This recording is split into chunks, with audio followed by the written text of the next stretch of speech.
এটা সমস্যা আমাৰ সন্মুখত আহিছে পঞ্চায়ত ইলেকশ্যনক লৈ। আজি যদি আমি পঞ্চায়ত ইলেকশ্যন ঘোষণা কৰো, আমাক এমাহ সময় লাগে পঞ্চায়ত পাতিবৰ কাৰণে।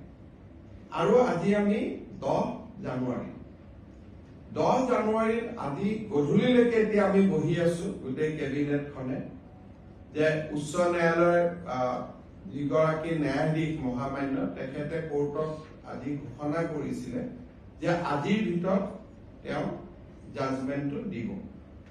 কিন্তু এতিয়ালৈকে আমি বহি আছো, জাজমেন্টটো অহা নাই। গোটেই কেবিনেটখনে ইনফেক্ট 3 ঘণ্টা সময় আমি বহি আছিলো যে জাজমেন্টটো আহিব অলপ পিছত আহিব, এতিয়া আহিব, এনেকে আমি অপেক্ষা কৰি আছো। ইনফেক্ট দিনৰ 2টা বজাৰ পৰা আমি অপেক্ষা কৰি আছিলো।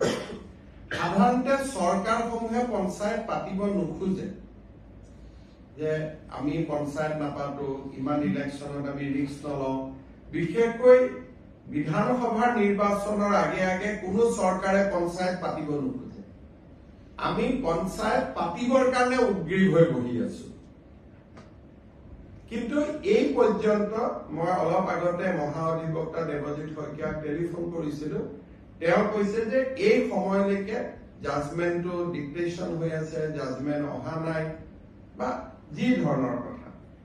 আজি যদি ৰাতি 12টাৰ আগতে আমি জাজমেন্টটো নাপাওঁ, পজিটিভ বা নিগেটিভ যি নহওক, তেতিয়াহ'লে আমি পঞ্চায়ত ইলেকশ্যনটো একেবাৰে মেট্ৰিক বা হায়াৰ ছেকেণ্ডেৰী পৰীক্ষাৰ পিছলৈকে লৈ যাব লাগিব। কাৰণ 14 ফেব্ৰুৱাৰীৰ পৰা মেট্ৰিক আৰু হায়াৰ ছেকেণ্ডেৰী আৰম্ভ হ'ব। আৰু যদি এবাৰ ইলেকশ্যন কৰিলে 1 মাহ সময় লাগে নটিফিকেশ্যনৰ পৰা, আৰু 2টা ফেজত কৰিলে আজি হল 10 তাৰিখ, 10 ফেব্ৰুৱাৰীত এটা হ'ব পাৰে, 12 ফেব্ৰুৱাৰীত এটা ইলেকশ্যন হ'ব পাৰে। কিন্তু আজি যদি ৰাতি 12টাৰ আগতে যদি হাইকোৰ্টৰ পৰা অৰ্ডাৰটো ওলাই নাহে, আৰু পিছৰ 10 দিনো হাইকোৰ্ট বন্ধ আছে, গতিকে তাৰ পৰিপ্ৰেক্ষিতত মই ভাবো যে পঞ্চায়ত ইলেকশ্যন পতাটো অসম্ভৱ হৈ পৰিব। কাৰণ মেট্ৰিক আৰু হায়াৰ ছেকেণ্ডেৰী পৰীক্ষাৰ মাজত পঞ্চায়ত ইলেকশ্যন পাতিব পৰা নাযাব।